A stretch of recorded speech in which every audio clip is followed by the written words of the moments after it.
आप आए हैं विजन कोचिंग क्लासेस के यूट्यूब चैनल पर। और आज से हम एक नया टॉपिक शुरू करने जा रहे हैं जिसका नाम है उत्तराखंड की झील और ताल। ठीक है, उत्तराखंड की झील और ताल आज हम शुरू करेंगे एक नया टॉपिक। ठीक, और अगर हम उत्तराखंड की झील और ताल की बात करें तो उत्तराखंड की झील और तालों को अध्ययन की दृष्टि से दो भागों में बांटा जाता है। ठीक है, तो सबसे पहले हम टॉपिक का नाम लिख देते हैं उत्तराखंड की झील व ताल।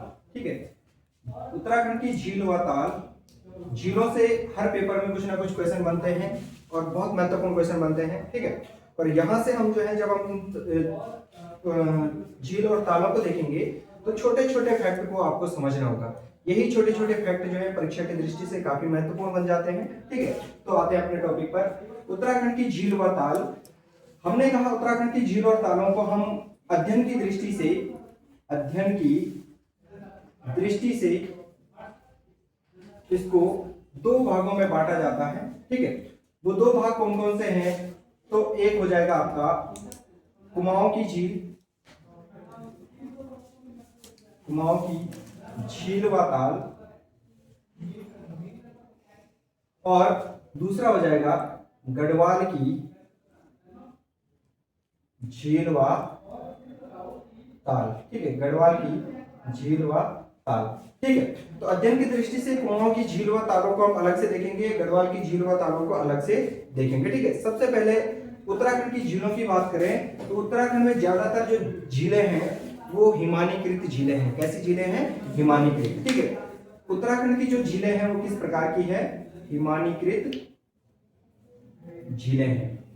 हिमानीकृत झीलों का मतलब वे झीलें जो आपके ग्लेशियर या ग्लेशियरों से पिघलने के कारण जो है जो बनती है। ठीक है, ग्लेशियरों के पिघलने के कारण जो जिन झीलों का निर्माण होता है वो आपकी हिमानीकृत झीलें कहलाती है। ठीक है, तो सबसे पहले इन्हीं में से हम देखेंगे आपका कुमाऊं की झीलें। सबसे पहले बात करते हैं कुमाऊं की झीलों की। कुमाऊं की झीलों की बात करते हैं। कुमाऊं की अगर हम बात करें, कुमाऊं की झीलें, तो कुमाऊं में सबसे ज्यादा झीलें जो हमें देखने को मिलती है, झील या ताल देखने को मिलते हैं, वो आपके नैनीताल में देखने को मिलती है। ठीक है, कुमाऊं में सबसे ज्यादा जो झील और ताल देखने को मिलते हैं वो आपके नैनीताल में देखने को मिलते हैं। और अगर हम नैनीताल में देखें तो बहुत सारी तालें और झील है। ठीक है, और सबसे पहले नैनीताल की बात करें तो इसकी खोज करते हैं, कौन करते हैं? खोज करते हैं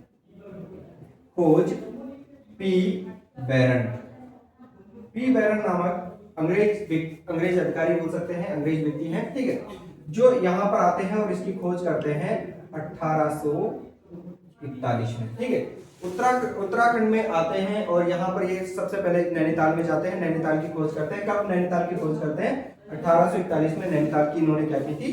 खोज की थी। नैनीताल जो जगह है उसकी खोज की थी, उसी के चारों ओर जो है बहुत सारी झीलें हैं। ठीक है, इसी में अगर हम बात करें तो जैसे उत्तराखंड की झीलें किस प्रकार की बताई थी मैंने? हिमानीकृत झीलें बताई थी। ठीक है, तो यहाँ की जो ये नैनीताल की जो झीलें हैं ये भी किस प्रकार की है? आपकी हिमानीकृत झीलें हैं। ठीक है, ये भी ध्यान रखना।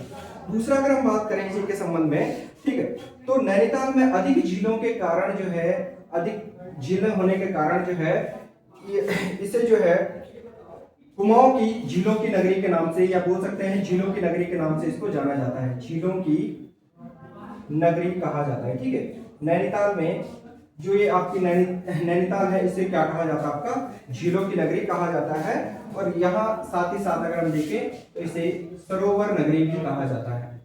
सरोवर नगरी भी इसको कहा जाता है। ठीक है, तो झीलों की नगरी हुई, सरोवर नगरी किसका नाम है? आपका नैनीताल का नाम ही है। ठीक है, और अगर हम बात करें इसी में नैनीताल के संबंध में तो प्राचीन काल में यहाँ पर लगभग 60 जलाशय थे। कितने जलाशय थे? 60 जलाशय। धीरे धीरे अब सूख गए हैं, लेकिन प्राचीन काल में कितने जलाशय थे? आपके 60 जलाशय थे। और 60 जलाशय होने के कारण इसका नाम जो है या तो षष्ठी खाता या इसे कहा जाता था आपका छकाता। ठीक है, षष्ठी खाता या छकाता के नाम से इसको जाना जाता था। क्यों? क्योंकि प्राचीन काल में लगभग यहाँ पर 60 जलाशय थे। इन 60 जलाशय होने के कारण इसको षष्ठी खाता या छकाता के नाम से जाना जाता था। ठीक है, सरोवर नगरी इसका नाम है, झील नगरी इसका नाम है, षष्ठी खाता और छकाता के नाम से भी इसको जाना जाता था। ठीक है, तो ये आपकी नैनीताल के संबंध में कुछ महत्वपूर्ण चीजें हैं। ठीक है, इसी नैनीताल में अगर हम देखें तो नैनीताल की झीलों के संबंध में देखें, नैनीताल की झीलें, नैनीताल की झीलें, नैनीताल की झीलों के बारे में बात करें, सबसे महत्वपूर्ण झील है आपकी, उसका नाम है नैनीताल या नैनी झील। ठीक है, नैनीताल या नैनी झील सबसे प्रमुख झीलों में से एक है कुमाऊं की झीलों में। ठीक है, अगर हम बात करें नैनी झील की, इसका जो आकार है, आकार वो कटोरे नुमा है। कैसा है? कटोरे नुमा आकार का ये ताल है। ठीक है, जो नैनीताल या झील है ये किस आकार की है? आपकी कटोरे नुमा ताल की ये झील है, जिसकी समुद्र तल से ऊंचाई है तकरीबन। ठीक है, समुद्र तल से इसकी ऊंचाई है, तल से ऊंचाई, तो इसके तकरीबन जो है 1937 या 38, या अगर हम बोले तो 1938 मीटर इसकी क्या है? समुद्र तल से ऊंचाई है। ठीक है, समुद्र तल से ऊंचाई कितनी है? 1938 मीटर। ठीक है, दूसरा इसकी जो लंबाई है,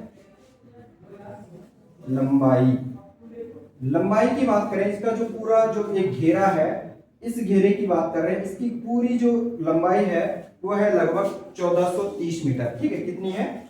1430 मीटर इसकी पूरी लंबाई है। ठीक है, और इसकी चौड़ाई की बात करें, चौड़ाई तो वो आपकी लगभग है आपके 465 मीटर। कितनी है? 465 मीटर इसकी चौड़ाई। ठीक है, तो नैनीताल नैनी झील आकार कटोरेनुमा आकृति की है, समुद्र तल से 1938 मीटर की ऊंचाई पर स्थित है, लंबाई है इसकी 1430 मीटर और चौड़ाई कितनी है आपकी? 465 मीटर इसकी क्या है? चौड़ाई है। ठीक है, इसकी गहराई की बात करें, गहराई तो अलग अलग गहराई इसकी देखने को मिलती है, कहीं पर 16 मीटर, कहीं पर 26 मीटर इसकी क्या है? तकरीबन गहराई। ठीक है, 16 मीटर या 26 मीटर। ठीक है, 16 से 26 मीटर हम इसको मान सकते हैं, 16 से 26 मीटर लगभग इसकी क्या है? गहराई है। ठीक है, ये इसके संबंध में कुछ छोटी छोटी चीजें हैं। ठीक है, अब हम नैनी झील की बात करें तो नैनी झील के बीच में एक चट्टान है, एक इस प्रकार की क्या है? यहाँ पर एक चट्टान है। ठीक है, चट्टान है, ये चट्टान इसको जो है दो भागों में बांटती है। नैनी झील जो है, नैनी झील के बीचों बीच में एक चट्टान है, उस चट्टान नैनी झील को दो भागों में बांटती है। ठीक है, अगर हम इसके दक्षिणी उत्तरी सिरे को देखें, ये वाला अगर हम बात की चले इस टाइप से, ठीक है, उत्तरी और दक्षिणी भागों में बटा है, इस टाइप से हम इसको मान सकते हैं, ये एक चट्टान है। ठीक है, इसके उत्तरी भाग की अगर हम बात करें, उत्तरी भाग, तो उत्तरी भाग को यहाँ पर कहा जाता है आपका मल्ली ताल। क्या कहा जाता है? मल्ली ताल। और इसका जो दक्षिणी भाग है, ठीक है, दक्षिणी क्षेत्र, इसको कहा जाता है तल्ली ताल,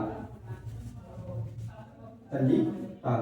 तो जो नैनी झील है ये इसके बीचों बीच एक चट्टान है, इसे चट्टान की अगर हम बात करें तो ये इस झील को दो भागों में बांटती है। उत्तरी झील को मल्ली ताल कहा जाता है और दक्षिणी झील को तल्ली ताल के नाम से जाना जाता है। ठीक है, दूसरा अगर हम बात करें, इस झील का रंग जो है, रंग वो हल्का सा हरा हुआ नीला है। कैसा है? हरा हुआ नीला। ठीक है, तो इसका जो रंग है वो हरा हुआ नीला है। ठीक है, दूसरा अगर हम बात करें, यहां पर इस ताल में एक शैवाल पाया जाता है। क्या पाया जाता है?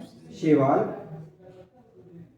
उस शैवाल का नाम है कुकुर मकरी नामक शैवाल। कौन सा शैवाल है? कुकुर मकरी नामक शैवाल। ठीक है, कुकुर मकरी नामक शैवाल। क्वेश्चन पूछा जाता है किस ताल में कुकुर मकरी नामक शैवाल पाया जाता है? तो नैनीताल में। ठीक है, कुकुर मकरी नामक शैवाल यहाँ पर पाया जाता है, ये ध्यान रखना। ठीक है, और एक दूसरा ताल है वहां पर जो है कमल कड़ी पाई जाती है, कमल कड़ी, वो भी दोनों कंफ्यूजन करते हैं। ठीक है, तो हम आगे देखेंगे आगे तालों में। ठीक है, दूसरा अगर हम बात करें, ये जो झील है नैना झील, इसके आसपास में या इसके चारों तरफ 7 पहाड़ियां हैं। कितनी पहाड़ियां हैं? 7 पहाड़ियां हैं। ठीक है। और इन 7 पहाड़ियों से घिरी हुई है ये झील, ठीक है। क्वेश्चन पूछा जाता है कि कुमाऊं की कौन सी झील 7 पहाड़ियों से घिरी हुई है, कौन सी झील? नैना झील, ठीक है। गढ़वाल की कौन सी झील जो है 7 पहाड़ियों से घिरी हुई है, ठीक है, तो हेमकुंड, ठीक है। कौन सी झील है? हेमकुंड, ठीक है। तो ये दोनों के संबंध में क्वेश्चन पूछा जाता है। ये अलग अलग 7 पहाड़ियों से घिरी हुई है, वो 7 पहाड़ियां, या इन्हीं को बोल सकते हैं हम सप्तभृंग। क्या कहा जाता है इनको? सप्तभृंग। 7 पहाड़ियां या सप्तभृंगों से घिरी हुई है आपकी नैनी झील, ठीक है। कौन कौन से हैं वो? तो इनमें सबसे पहले नाम आता है आपका अयारपात, हार्डीपात, अयारपात, हार्डीपात, देवपात, ठीक है। दूसरा यहीं पर आता है चाइना पीक, चाइना पीक भी यहां पर है, जो नैना पीक के नाम से भी जानी जाती है, ठीक है। चाइना पीक को ही क्या कहा जाता है आपका? नैना पीक भी कहा जाता है, ठीक है। तो नैना पीक, स्नो व्यू,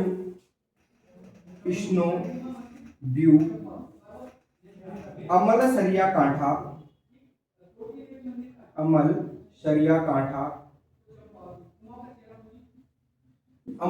कांठा, ठीक है। और एक है शेर का डांडा, ठीक है। तो ये कुछ प्रमुख जो है यहाँ पर क्या है? पहाड़ियां हैं, जिन पहाड़ियों से नैना झील घिरी हुई है, ठीक है। अयारपात, हार्डीपात, देवपात, चाइना पीक, स्नो व्यू, अमरसरिया कांठा और शेर का डांडा, ठीक है। इन झीलों से जो है ये इन पर्वतों से, पहाड़ियों से ये घिरी हुई है, ठीक है। इन्हीं में से सबसे ऊंची चोटी जो है वो कौन सी? आपकी चाइना पीक है, ठीक है। सबसे ऊंची चोटी, क्वेश्चन पूछा जाए नैनीताल की सबसे ऊंची चोटी कौन सी है? China peak. चाइना पीक की जो ऊंचाई है, वो है 2611 मीटर। ऊंचाई कितनी है इसकी? 2611 मीटर। कई बार पेपरों में आ चुकी है, आएगी, इसलिए इसको ध्यान रखना। सबसे ऊंची चोटी चाइना पीक या नैना पीक, ठीक है। उसकी ऊंचाई कितनी मीटर है? 2611 मीटर इसकी क्या है? ऊंचाई है, ठीक है। थोड़ा सा अगर हम देखें तो ये जो झील है नैना झील, इससे एक नदी निकलती है, एक नदी यहां से निकलती है। इस नदी का नाम है वलियागाड़। क्या है? बलियागाड़ या वलियागाड़ इसको बोल सकते हैं, ठीक है। तो वलियागाड़ यहां से निकलती है, ठीक है। वलियागाड़ यहां से क्या होती है? उद्गम होती है या निकलती है, ठीक है। अब थोड़ा सा इसका पौराणिक महत्व या पुराणों में क्या क्या कहा जाता था नैनीताल को, नैनी झील के, इसके संबंध में आता है, ठीक है। स्कंद पुराण है, स्कंद पुराण के 2 खंड जो है उत्तराखंड में है, केदारखंड और मानसखंड। मानसखंड खासकर कुमाऊं क्षेत्र को कहा जाता है और केदारखंड गढ़वाल क्षेत्र को कहा जाता है। मानसखंड, स्कंद पुराण के मानसखंड में, स्कंद पुराण के मानसखंड में इसको एक नाम दिया गया है। स्कंद पुराण के मानस खंड में इसको नाम दिया गया है, वो है आपका तिरी ऋषि सरोवर। क्या कहा गया इसको? तिरी ऋषि सरोवर कहा गया, ठीक है। स्कंद पुराण के मानस खंड में इसको क्या नाम दिया गया है? तिरी ऋषि सरोवर दिया गया है। तिरी ऋषि सरोवर इसको इसलिए नाम पड़ा क्योंकि यहाँ पर 3 ऋषियों ने तपस्या की थी। वो 3 ऋषि कौन कौन से थे? एक का नाम था अत्रि, पुलस्त्य व पुलह, ठीक है। ये 3 ऋषि थे जिन्होंने यहाँ पर क्या की थी? आपकी तपस्या की थी। अत्रि, पुलस्त्य, पुलह। ये यहाँ से जो है जा रहे थे, लेकिन रास्ते में जो है इनको जब प्यास लगी तो प्यास लगने के कारण उनको पानी नहीं मिला, ठीक है। तो इन्होंने क्या किया? एक झील का यहाँ पर जो है खोदा, एक गड्ढा बनाया और उस गड्ढे में जो है मानसरोवर झील का पानी भर गया था, ठीक है। कहाँ का पानी? मानसरोवर जो झील है उस झील का पानी भर गया था और उन्होंने यहाँ पर जो अपनी प्यास बुझाई, ठीक है। अत्रि, पुलस्त्य और पुलह नामक ऋषि ने, इसीलिए इन्हीं तीनों ऋषियों के नाम पर इसका नाम क्या पड़ा? तिरी ऋषि सरोवर पड़ा, ठीक है। दूसरा अगर हम बात करें, इस झील का जो है प्रवेश द्वार या गेटवे ऑफ नैना झील, ठीक है। गेटवे ऑफ नैना झील कहा जाता है। गेटवे ऑफ नैना झील किसे कहा जाता है? तो ये कहा जाता है जोलीकोट को। किसको कहा जाता है? जोलीकोट। जोलीकोट नैनीताल में ही पड़ता है। और जोलीकोट एक चीज और चीज के लिए भी प्रसिद्ध है, वो है आपका मधुमक्खी पालन के लिए, ठीक है। किसके लिए? मधुमक्खी पालन के लिए कुमाऊं क्षेत्र में या उत्तराखंड में प्रसिद्ध क्षेत्र कौन सा है? जोलीकोट। और गेटवे ऑफ नैना झील किसे कहा जाता है आपका? तो जोलीकोट को ही कहा जाता है, ठीक है, जोलीकोट, ठीक है। तो ये जो है जो गेटवे ऑफ नैना झील या नैना झील का प्रवेश द्वार ये जोलीकोट को कहा जाता है, ये ध्यान रखना, ठीक है। दूसरा इसके संबंध में एक और महत्व है, इसके संबंध में एक और जानकारी मिलती है नैना झील के निर्माण के संबंध में। माना जाता है कि जो सती थी, सती शिव की पत्नी, जब उन्होंने हवन कुंड में जो है अपनी आहुति दे दी थी, उसके बाद जब शिव उनको चारों तरफ घुमा रहे थे तो सती की आंख यहाँ पर जो है गिरी थी और उसके आंखों से, उसके असुरों से जो है इस झील का क्या हुआ था? निर्माण हुआ था। ऐसी भी जो है मान्यता है इसके संबंध में, नैनी झील के संबंध में, ठीक है। दूसरा अगर हम बात करें, इसी मंदिर के पास, इसी झील के पास में एक मंदिर भी है। इस झील के पास में आपका एक मंदिर है जिसका नाम है नैना देवी मंदिर। कौन सा मंदिर है? नैना देवी मंदिर, ठीक है। ये इसी झील के पास में है और इसी नैना देवी मंदिर के पास में 5वीं सदी की जैन मूर्ति भी मिलती है, ठीक है। 5वीं सदी की जैन मूर्ति किस झील के पास में है? तो नैनी झील के पास में है। और कौन से मंदिर के पास में है? तो नैना देवी मंदिर के पास में है, ठीक है। 5वीं सदी की जैन मूर्ति यहाँ पर देखने को मिलती है, ठीक है। दूसरा अगर हम बात करें जो नैना देवी मंदिर है, इसका निर्माण क्या था? वो क्या था? मोतीराम शाह, ठीक है, मोतीराम शाह। ये मोतीराम शाह मुख्य रूप से पी बेरन का क्या था? सहयोगी था। जब पी बेरन ने नैनीताल की खोज की थी तो इनका सहयोगी कौन था यहाँ पर? मोतीराम शाह। और मोतीराम शाह ने 1842 में इस नैना देवी मंदिर का निर्माण कर दिया था यहाँ पर, ठीक है। और यहीं पर 5वीं सदी की जैन मूर्ति भी देखने को मिलती है। समय आता है 1880 का। 1880 में इस नैना पीक से जो है आपका भूस्खलन होता है और उस भूस्खलन के कारण नैना देवी मंदिर जो है क्या हो जाता है? ध्वस्त हो जाता है, ठीक है।